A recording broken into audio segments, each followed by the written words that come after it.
Is this your ship? Oh my stars, she is just so handsome!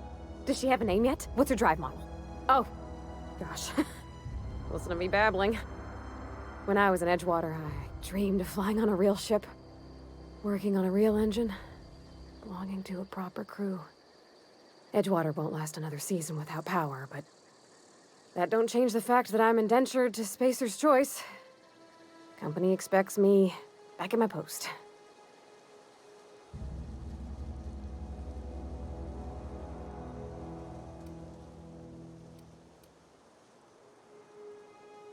I've worked on the occasional supply coach in need of repairs. Once I built a little model craft out of spare parts, but Mr. Thompson found out and I had to take it apart. I want to ask you something, and you can say no. But can I come with you? I could tend to your engine. I know my G-valves from my catalyzers, and I can keep your ship singing. And if you ever need a pair of eyes watching your back, I can do that too. What do you think?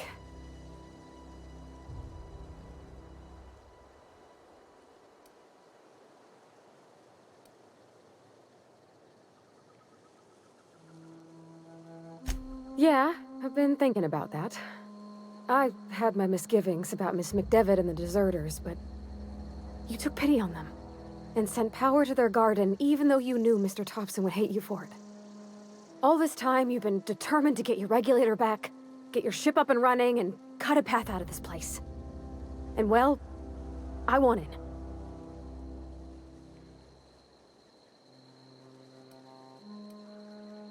Yes! I mean, thanks. You won't regret this, mister. Captain. I can call you Captain now. Ha! I got a captain.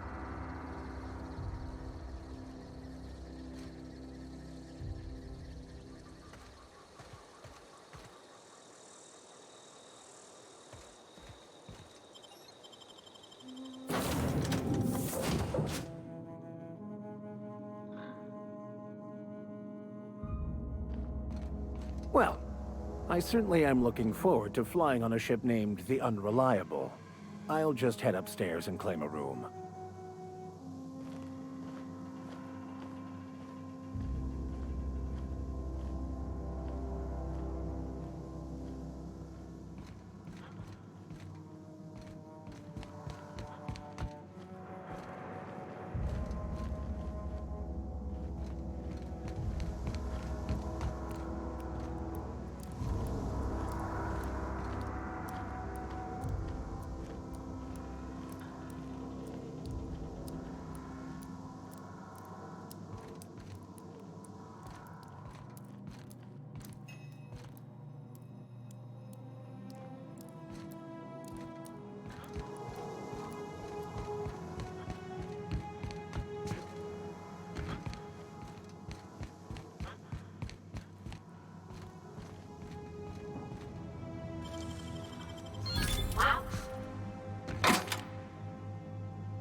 Captain, I have detected that the town of Edgewater is now without power. I appreciate you doing your part to hasten their demise.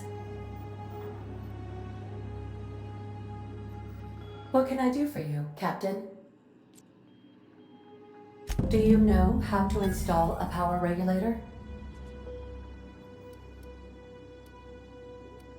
Outstanding, Captain. Your aptitude for engineering will prove invaluable in the event of another catastrophic engine failure. Our engine room is located behind you, across the cargo bay, up the ladders.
What can I do for you, Captain? All systems are operating within acceptable parameters. I am prepared to bring the Unreliable into low-altitude orbit. This should prove an adequate test of our flight capabilities.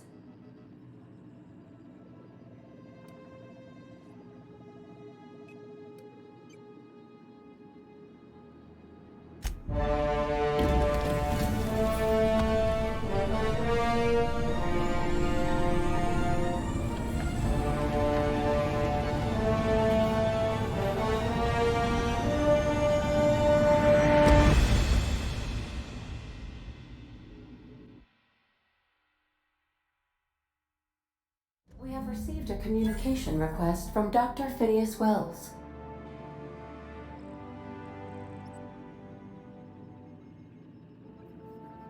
Aha, there you are, hale and hearty, and captain of your own ship. I see you're putting the Unreliable to good use. Shame about her former captain, horrible way to die. How are you feeling, by the way? I lost track of you in that cave back there. Experiencing any, unnatural drippage? Perfectly normal side effect of thawing, I assure you.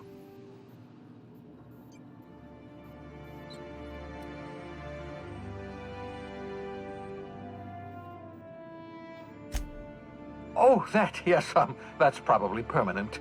I wouldn't worry about it, though. I'm sure you're fine. What you saw in Emerald Vale is happening all across the colony. Food shortages, lack of supplies, and basic necessities. We're dying. The chairman, the minister, and all their lackeys on the board are to blame. The Hope has some of the brightest minds Earth ever sent us. If we can revive the Hope's colonists, they can help us undo the board's mistakes. They can help us set things right.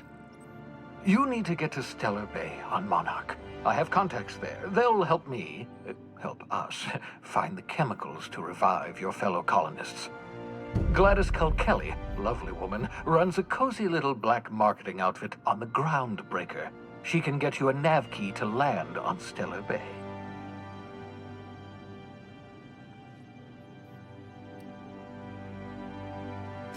Strictly speaking, Monarch is a moon, terraformed badly, and almost completely lawless. You'll love it.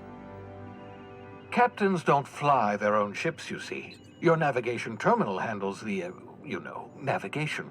Think of a nav key as a set of flight instructions.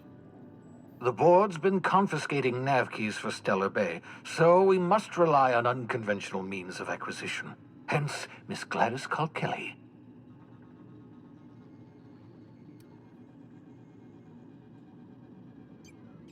Gladys and I have been doing business for years. Her smuggling credentials are unimpeachable.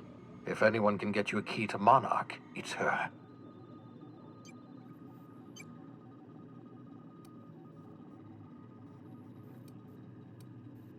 Criminals? Goodness, no. Smuggling is a perfectly legitimate business venture. If misappropriating board property is a crime, well then, throw me in Tartarus. Plenty of ways to make money in Halcyon, you know. Not all are above board. Oh, above board, above the Halcyon board. Get it?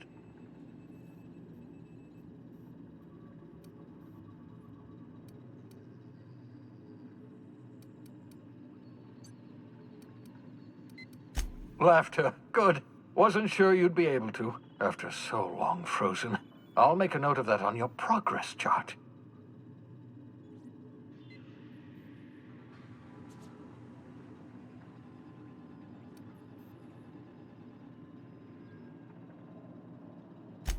Without a skip drive, good luck. You'll be dead before you make it to the nearest star.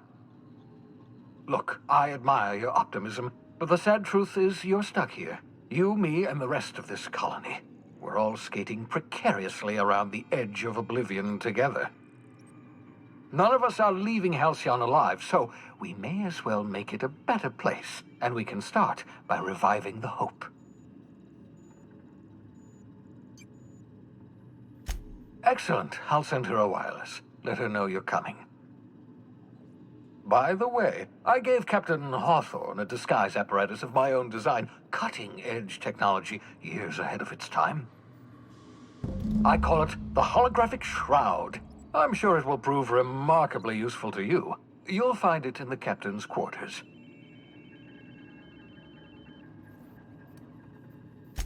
Marvelous device. I'm quite proud of myself. The shroud changes the user's appearance to mimic that of another.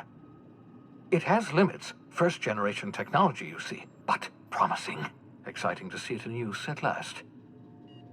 Very simply, the holographic shroud uses biometric information contained on standard identity cartridges to generate a holographic projection around you.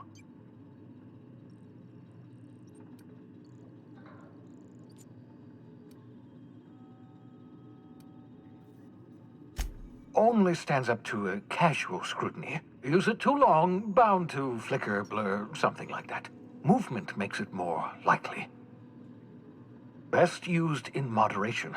When you see guards in your path you can't sneak past, for example. Maintain your distance. Act normal. No running, no jumping. Don't draw their attention. If they pay attention, they're more likely to notice flaws in the hologram.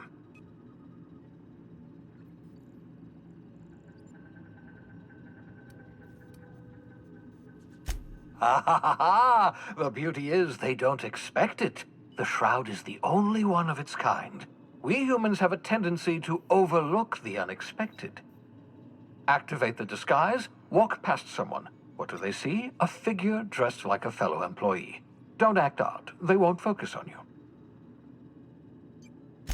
Excellent. I'll contact you once you've found a way to get to Stellar Bay. If you have any questions, come see me in my lab. And remember, don't trust the board. They'll try to win you over with promises of wealth and power, but it's a lie. The board's only interested in filling their own pockets. If we don't put a stop to them, they're going to run this colony to the ground. Transmission ended. If you are ready to depart, please select a destination on your navigation terminal.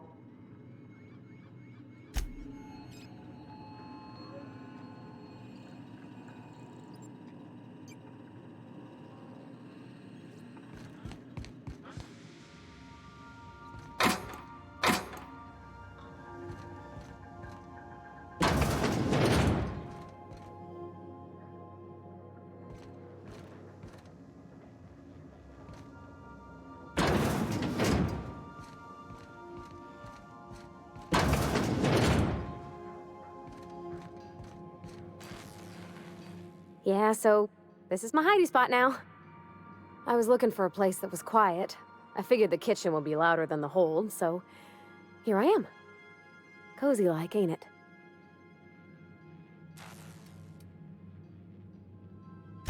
That's in pretty good shape considering how hard Mr. Hawthorne ran it. It's a Yakita LHA 120, A2 model, I'm pretty sure. The Block 2 design scooshed in extra cargo space but didn't change the stock engines. Probably a touch underpowered, huh? Accurate in all particulars. I conclude you are Edgewater's board-certified mechanic.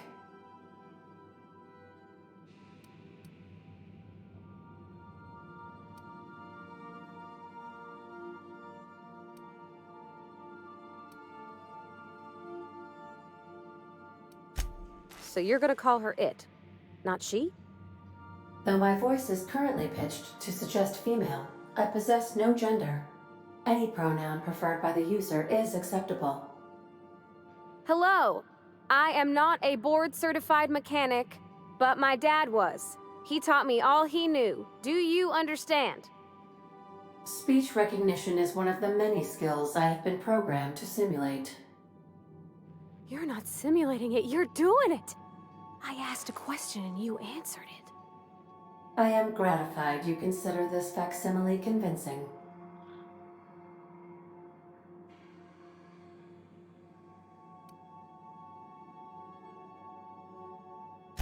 I am at your disposal, Ms. Parvati. You will find the technical schematics in the engineer's locker, though I'm afraid Captain Hawthorne has lost the owner's manual. I don't see any holes in the hull. I'll take a good squint at her, make sure everything's tip-top. But I think we're cooking with plasma torches. You can do that, you know. My dad taught me how to make grilled cheese sandwiches with a plasma torch.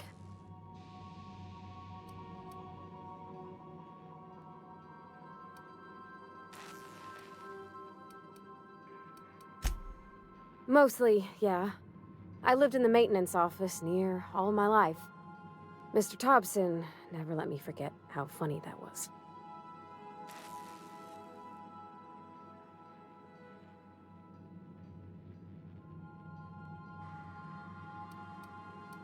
Not on the regular. Once in a great long while, a Saltuna boat would break down on the pad. He'd always bring me along for those. Mostly he did the same as me. Kept the cannery, running. Turned loaders, plumbing and electricity, some plastering. I never got the hang of that. He meant funny as in odd. It's not normal for anyone to do as their parents. You take a vocational test. That decides your schooling and your career. When I tested out for maintenance, everyone figured it was on account of my dad. They were real unhappy with us.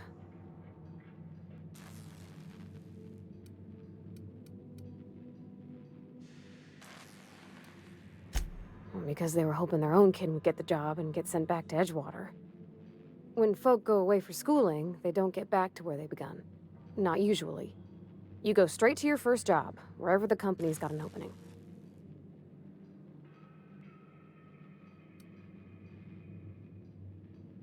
I reckon you could say, no thanks, I don't want a job. But then you don't got a job.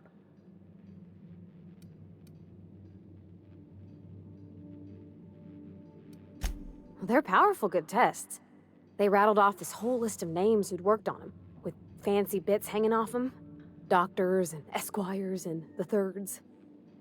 Even if you don't believe they actually catch what everybody's best at, everybody's got to take them. So at least it's fair-ish.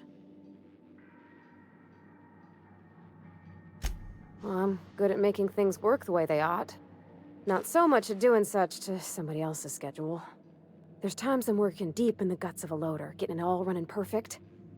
Then I look up to see it's tomorrow, and I've blown another deadline. Anyhow, I was happy to get back home. I didn't care much for schooling.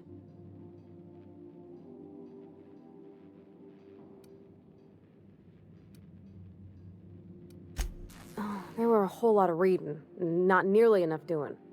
Like, before they'd issue you a wrench, they wanted an essay on the design of different wrenches. Then there'd be quizzes on company regulations for storage and maintenance of wrenches.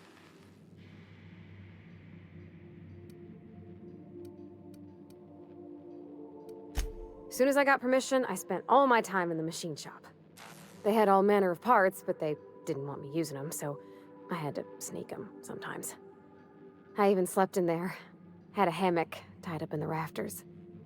Before I left, I installed a little skylight for myself, so I could see the stars. When an engine came in, I'd strip it down and rebuild it. I mostly built for myself. Custom tools, little mechanical critters to talk to. When my roommates tried to talk, I'd get so nervous I'd be drenched in sweat. It was easier for everybody when I stayed off on my own. I doubt any of them remember me now. Yep, nothing much had changed. Everything was a little grayer, a little dirtier. Dad met me at the shuttle and gave me a big ol' hug. I noticed straight away that he was moving slower and stiffer. He made a little grunt when I squeezed.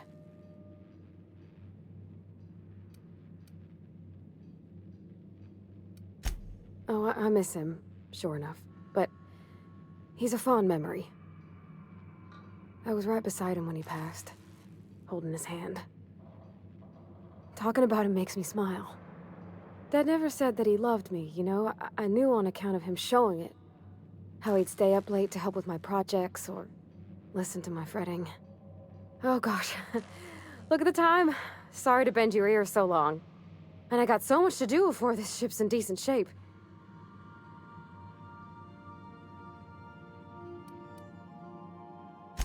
What? You want me to leave? Captain, you can't mean it. Oh, that's a relief. Thanks, Captain, for letting me stick around. I mean...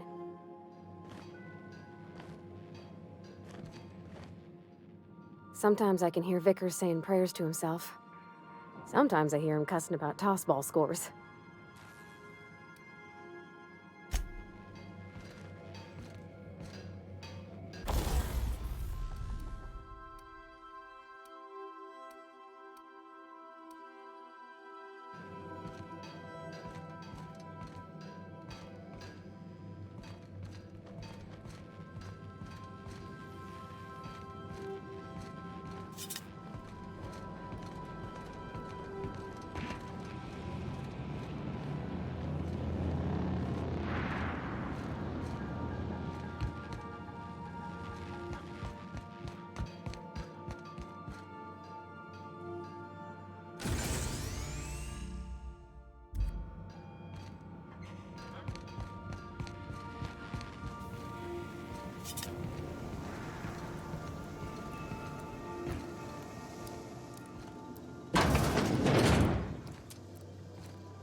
I find myself marveling at the complex simplicity of the Fibonacci spiral. I'm sure you know what that's like. Something vexing you, Captain?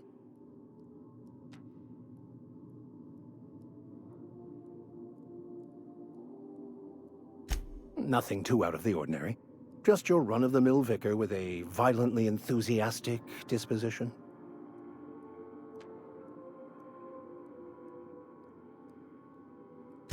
That's what my parents called it.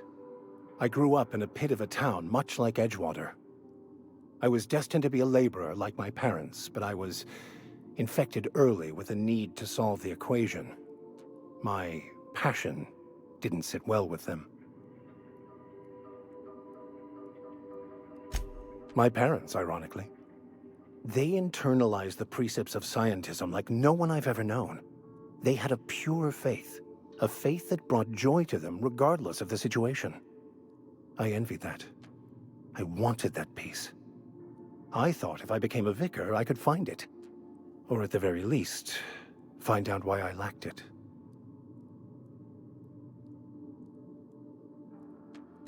They thought I was fighting the plan, should have accepted my lot. Some people pursue the clergy for power, prestige, but that was not me.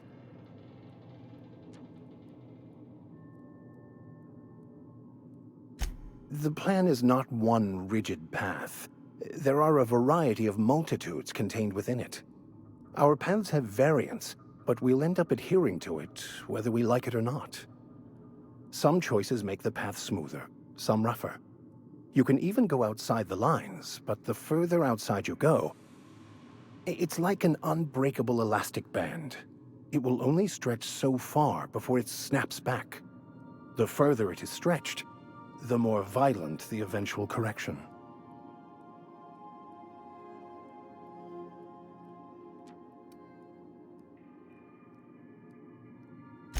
I have run headlong into too many walls in my pursuit of the truth. This book is my last hope, and you were my only hope of getting it translated.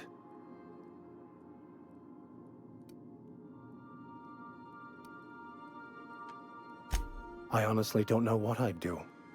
This quest has consumed me for the better part of my life. I fear there's nothing else left to me. What about you? What's your story?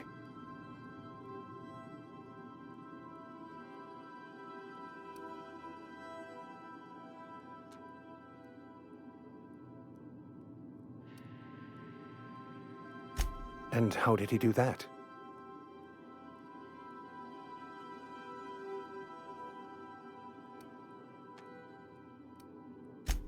Well, you do seem different than every other colonist. Let's pretend for the moment I believe you. What are you going to do now?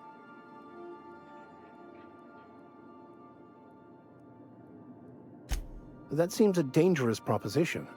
Why risk your life now that it's been returned to you?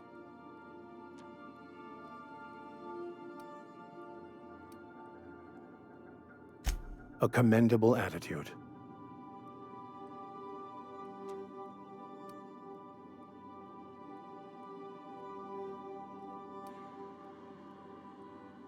I've been thinking on that. There's a former infamous philosopher scholar who fled Terra 2 some years ago. He's an expert on Bakonu. He's also who told me of the journal's presence in Emerald Vale. If anyone in this colony could translate that book, it would be him.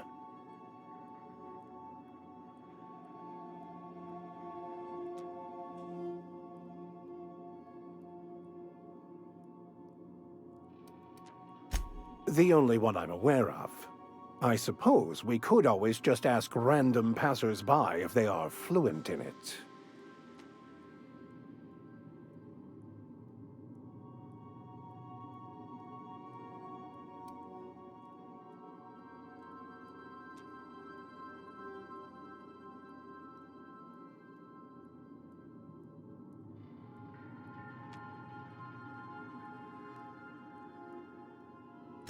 A thousand pardons, my good captain.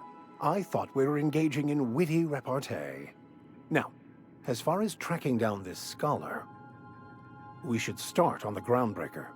It's where I'd go if I wanted to get off Terra 2. Great place to pick up a ride to Hephaestus, Scylla, even Monarch. All I need is access to a data cartridge from the security terminal. Their easily hackable system keeps a registry of all crew manifests for both arrivals and departures.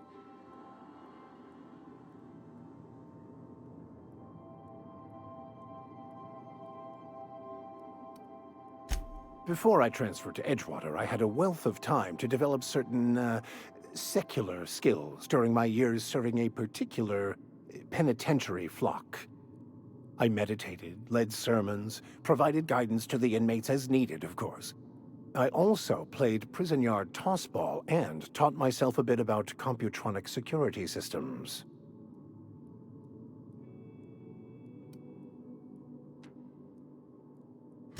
I'll comb the last 6 months of departure manifests to track the Philosophist's off-world destination.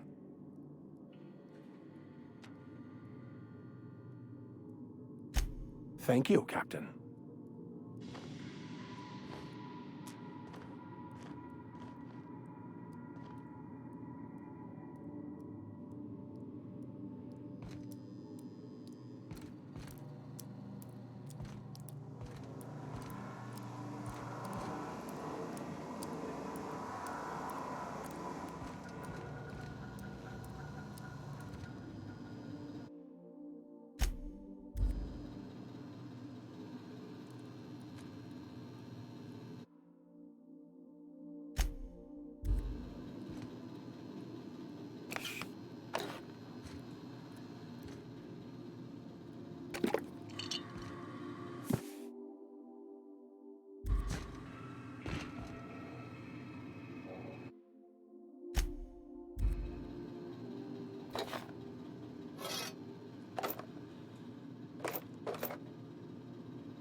Is it time for your regular daily period of unconsciousness?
Now arriving at Phineas's top secret orbital lab.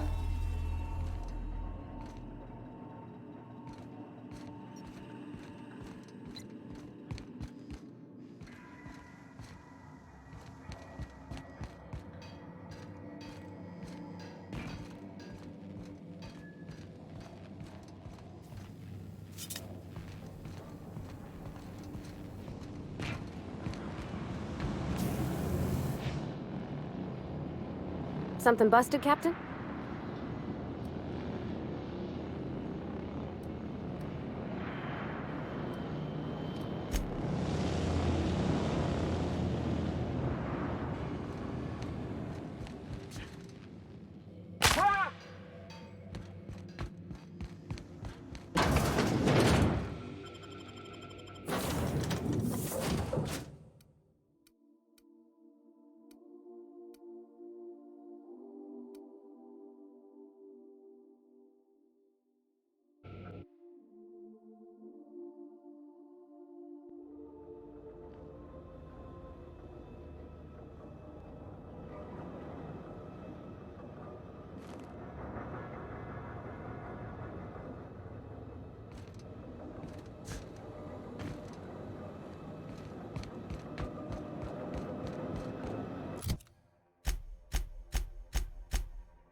Hello?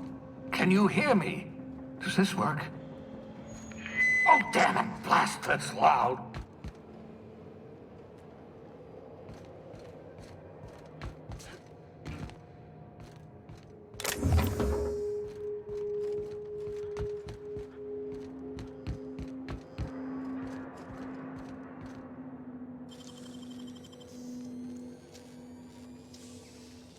Great work.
I'm just securing my ongoing experiments. And securing myself.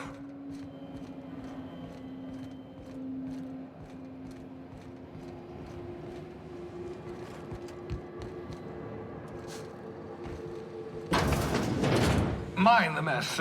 I haven't had a visitor since... in fact, I've never had a visitor.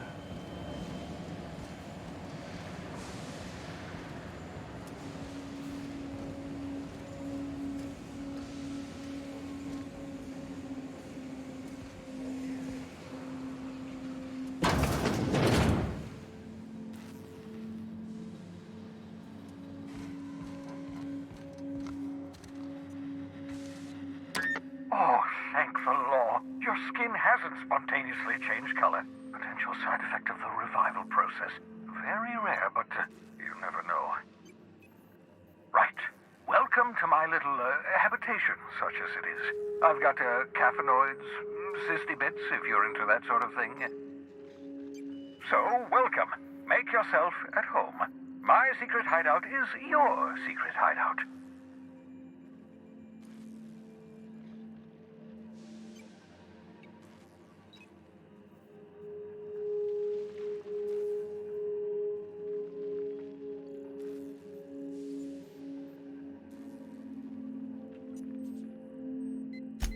Not at all, my intrepid accomplice. I should thank you for tolerating my somewhat brusque manner. I only regret that I couldn't save more of your fellow settlers, what with being hunted by the board, and emptying my supply of necessary chemicals.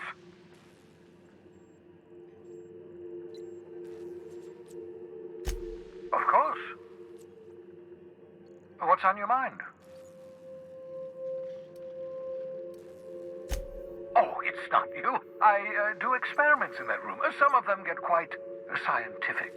The unexpected is to be treasured, but from a safe distance. Regardless, it's quite comfortable in here, you know. I have my beans, have my caffeinoids, plenty of toilet paper. Absolutely. Let's talk.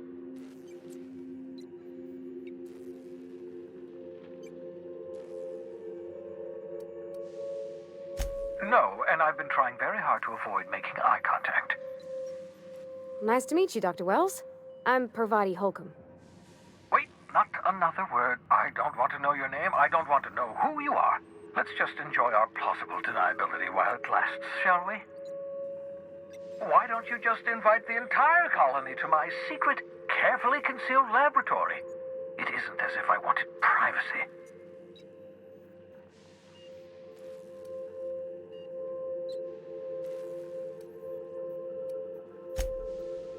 Oh, very well. I can be a little cantankerous when I haven't had my caffeinoids. You have my apologies, and so forth. For what it's worth, I am pleased that you found a crew, such as they are. I picked you out of the hope for your talents, after all. It's only natural that others would gravitate toward you.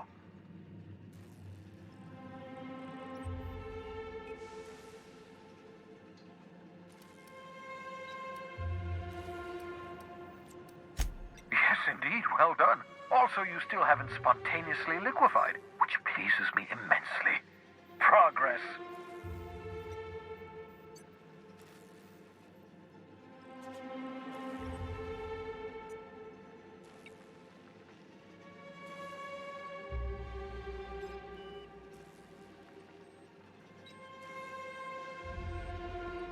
What's on your mind?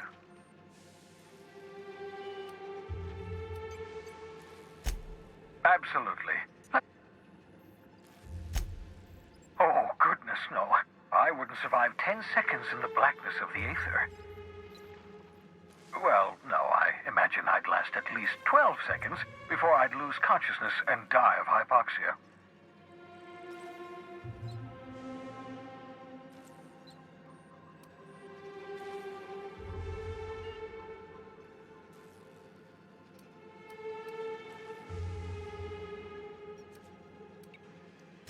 Life outside work? No, of course not. My life is my work.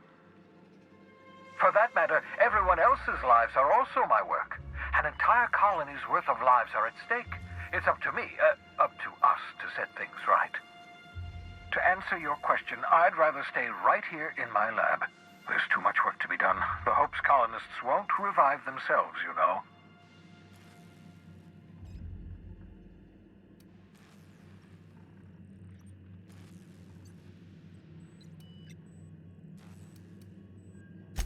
Because we've lost our way, the board has a stranglehold over this colony, and we've all been conditioned into total obedience.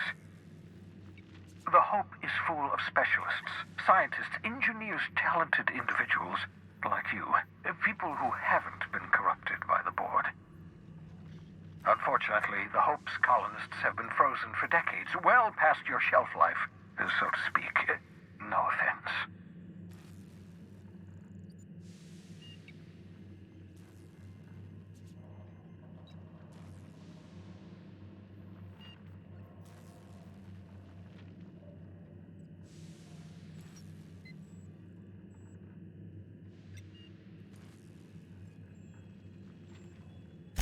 Ah, you begin to perceive the truth. Yes, according to the board and their narrow-minded scientists, you should be a pile of organic sludge right now. 10 years. That's how long the average human can remain in hibernation. You were frozen for decades. In theory, you never should have survived the revival process. But the conventional theories are wrong. You're living proof that it can be done. There's yet hope for the hope. Get it?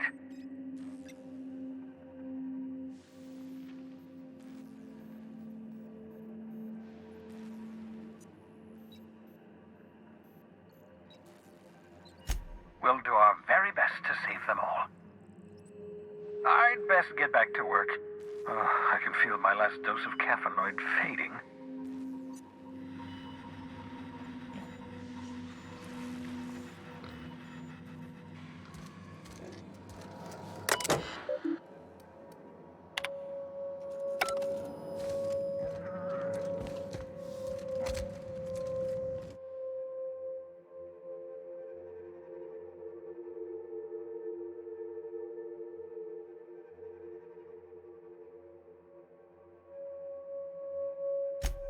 Reviving you from hibernation was my greatest accomplishment. Your odds of survival were a mere 28%.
Hibernation mask.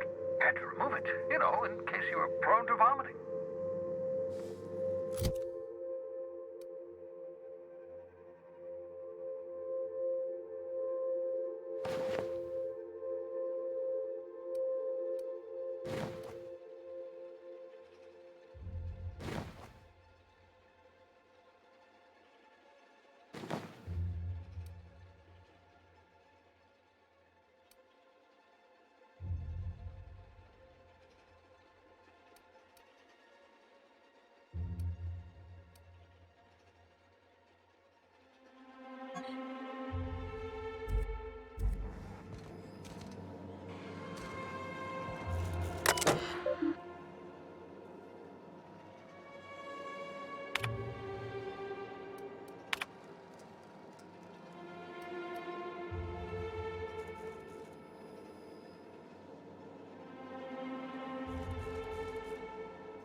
Aha!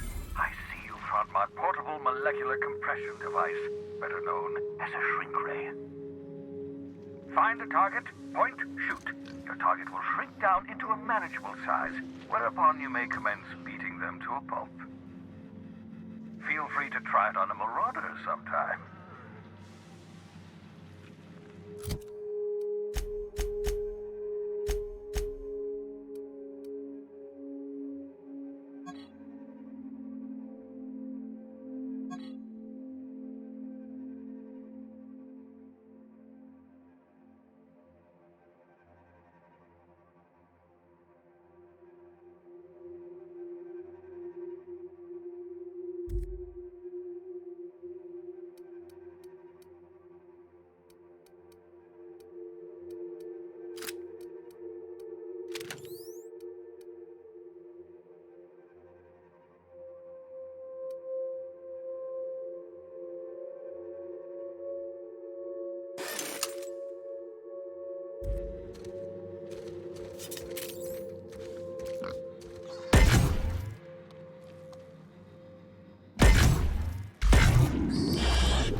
For a special occasion. Look at this mess. Oh well, at least the tubers are still edible.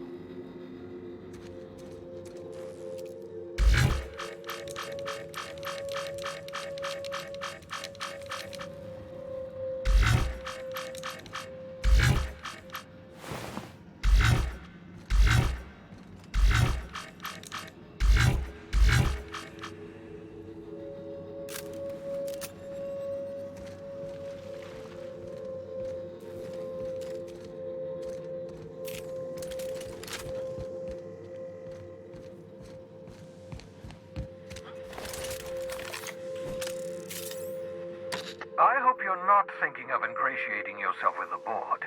Chairman Rockwell and his cronies are not your friends.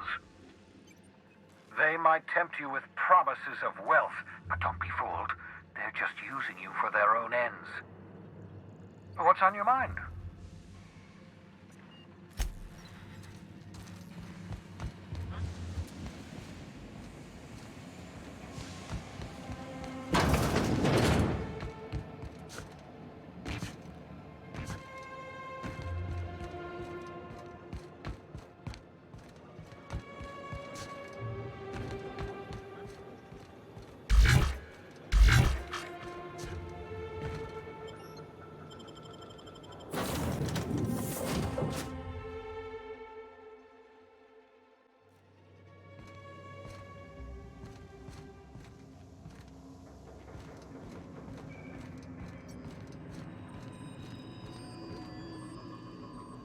Welcome back, Captain. How can I be of assistance?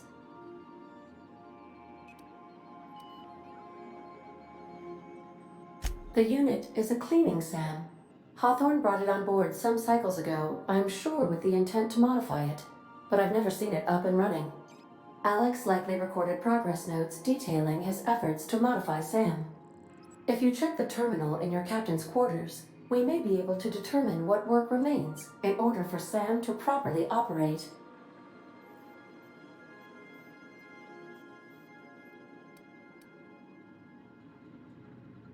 Certainly, Captain. What would you like to hear? A star walks into a black hole but doesn't seem fazed. The black hole then turns to the star and says, "I don't think you understand the gravity of this situation."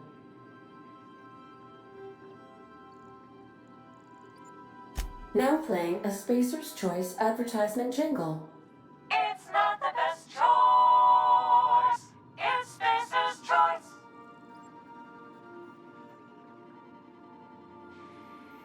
Everyone in Halcyon is contractually obligated to label this or another board-certified jingle their favorite song. As you wish, Captain. I must comply with all direct orders. I have lots of minutes. Many minutes. Unlimited minutes, perhaps. Providing an adequate power source, I can function indefinitely.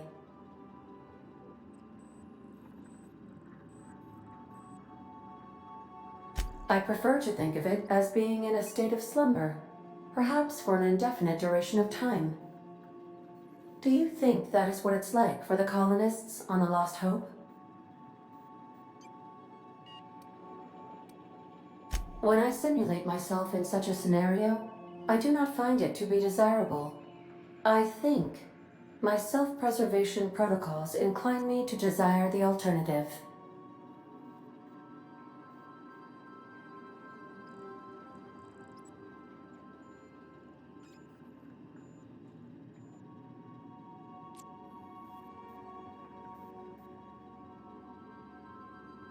Traveling the system with you, Captain.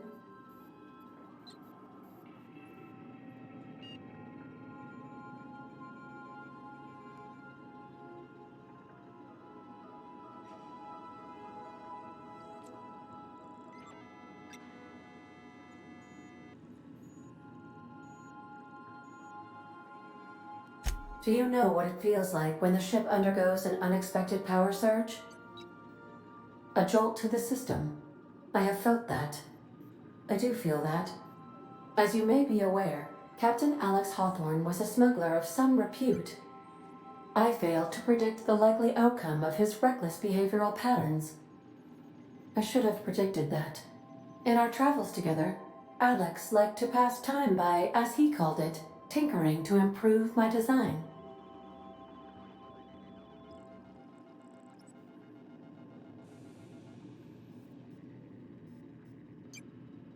If you mean, was Captain Hawthorne my first? Yes, he was. How can I be of assistance?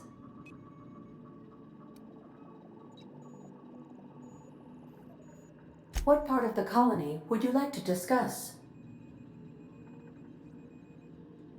Ah, yes. As Dr. Wells is a wanted outlaw, he built his laboratory into an asteroid. Orbital destinations can be challenging to land on. His more so than most. There is a bounty on his head, one with a markedly high reward amount. Shall I engage the laser weapons system?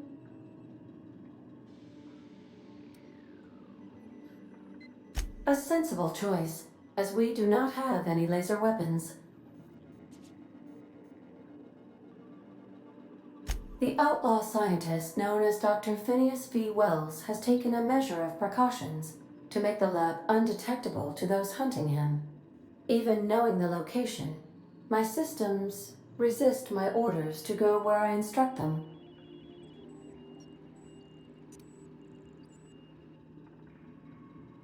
Of course. What part of the colony would you like to discuss? We're cleared to dock with the Groundbreaker if that's your desired destination. If we're going there, please be sure all docking forms have been filed in triplicate and fees have been paid.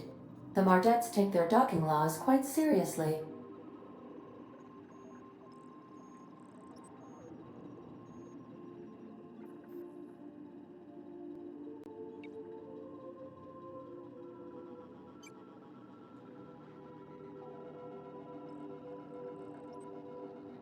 I can, yes. Let me add that to my list of 1,435,498 tasks I am simultaneously executing in order to run our ship.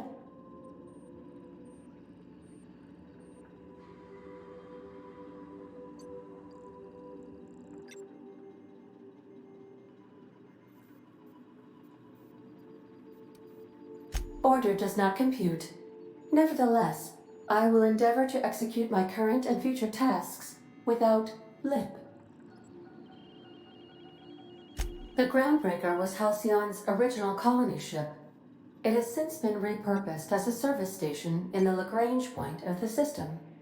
Freighters often deliver or pick up goods from the Groundbreaker en route to other destinations. The city ship hosts an array of cargo bays, factories, housing sections, and more. Many of Halcyon's companies maintain office spaces with stationed representatives in what is considered a truly neutral territory within the system. I have filed the required docking forms in triplicate, and fees have been paid.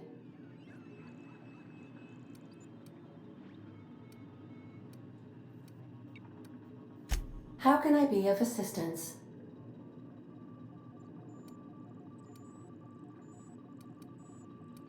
What part of the colony would you like to discuss? Where in Terra 2?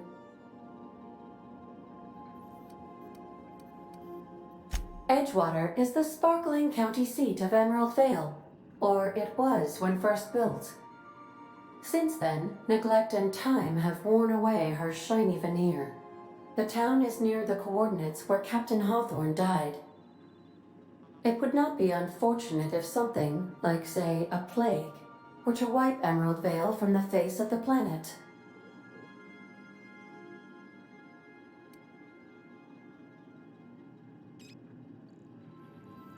Since you diverted power to the deserters, the botanical lab is thriving. However, Emerald Vale's cannery shut down, leading to a total collapse of Edgewater's population. Thank you, Captain. You mean the ones who did not answer my distress call with medical assistance, but instead came to issue my injured captain a parking ticket? I'm sure they are wonderful humans who don't deserve to be wiped out by starvation or a devastating plague.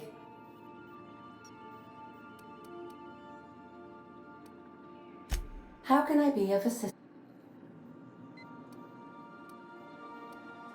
What part of the... Where in Monarch? Ah, Monarch, the armpit of the Halcyon system. Her last functioning port town is Stellar Bay. Well, that is if you don't count Sublight's Smuggler's Port at Fallbrook.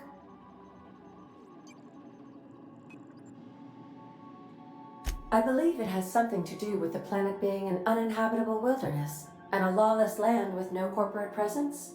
You may wish to survey the residents in Stellar Bay for additional data points.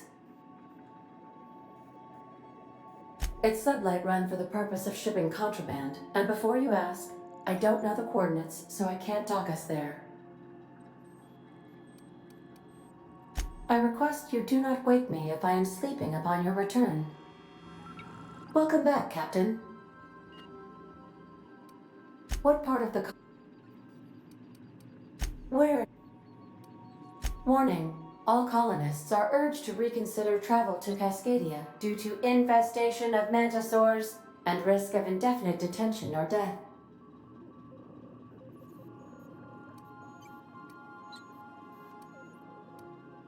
There are no people aside from marauders in Cascadia. There is only death.